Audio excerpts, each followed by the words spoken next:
حضرت عمر بن عبدالعزیز جب اپنے گھر گئے تو گھر والی کو کہا کہ تو نے جو سونے کے یہ صندوق بھر کے اپنے گھر میں رکھے ہوئے ہیں ان کو یہاں سے اٹھاؤ اور ان کو بیت المال میں جمع کراؤ. جتنی زمین آپ کے پاس تھی آپ نے ساری کے سارے رجسٹریاں مسلمانوں کے بیت المال میں جمع کروا دی.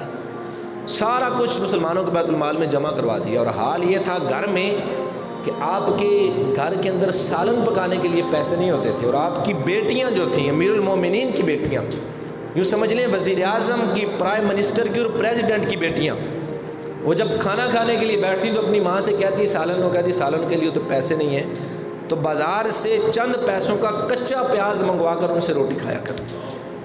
عید کے دن بھی حضرت عمر بن عبدالعزیز کی بیٹیوں کے پاس پہننے کے لیے نیا لباس نہیں تھا.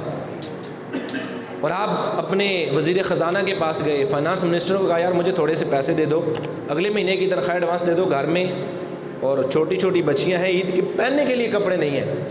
وہ کاغذ پینسل لیا, فرمایا آپ یہاں پہ لکھ دیں کہ آپ اگلا پورا مہینہ زندہ رہیں گے تو میں آپ کو اگلے مہینے کی تنخواہ دے دیتا ہوں. ایڈوانس تنخواہ آپ لینے آئے ہیں تو آپ لکھ دیں کہ آپ اگلا پورا مہینہ ڈیوٹی دیں گے. میں تو نہیں لکھ کے دے سکتا. فرمایا پھر میں بھی تمہیں تنخواہ نہیں دے سکتا. چونکہ آپ خود اللہ سے ڈرنے والے تھے تو آپ کا وزیر خزانہ بھی خدا سے ڈرنے والا تھا. اپنے گھر میں کچھ نہیں تھا. یہ حال تھا کہ پھر آئے کہ اپنی بیوی سے کہا کہ یہ جو پرانے کپڑے ہیں یہی دو کر ان کو کل کے دن پہنا دو. عید کے دن بھی نئے کپڑے نہیں پہنے.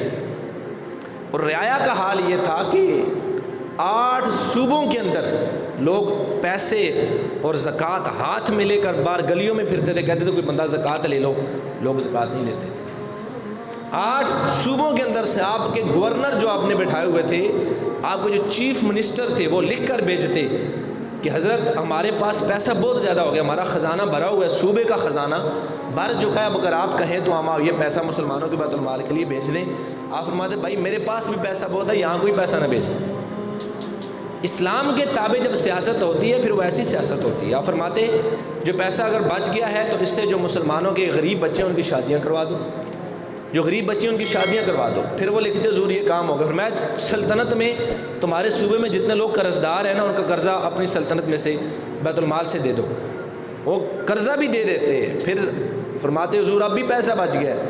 آپ فرماتے کہ پھر ایسا کرو, اگر کوئی ضرورت نہیں باقی رہ گئی تو بازار سے چڑیوں کے لیے دانہ خرید لو اس پیسے کا اور پہاڑوں کے اوپر بکھیر دو, تاکہ عمر کی سلطنت میں کوئی چڑیا کا بچہ بھی رات کو بھوکا نہ سوئے.